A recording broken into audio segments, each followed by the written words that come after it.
என்னை எம்ஜிஆர் நெஞ்சில் குத்தினார், கருணாநிதி முதுகில் குத்தினார், இஸ்லாமியர் சில பேர் இன்று காலை கூட இடுப்பில் குத்தினீர்கள். இன்னும் இடம் உண்டு, இன்முகம் போனா மனம் உண்டு, வா குத்திட்டு போ. ஆனா உன்னை நான் திருப்பி பேச மாட்டேன். நீ ஒரு முஸ்லீமா போயிட்டு எனக்கு பெட்டர். உன்னை நான் பேசுறது இல்ல, பாட்டாளி மக்கள் கட்சி பேசினா கூட அவங்க உறவு வெட்டிக்கு வேணாம். எனக்கு தீனுக்காக துனியாவை ஒழிய துனியாவுக்காக தீன அடமான வைத்த தலைவன் அல்லடா நான்.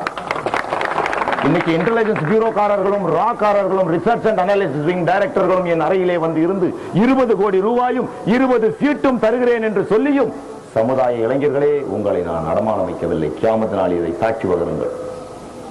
கேவலம் ஒரு சீட்டுக்காக சமுதாயத்தை வித்த எத்தனையோ தலைவர்கள் இன்று உங்கள் ஊரிலே பவனி வந்து கொண்டிருக்கிறார்கள்.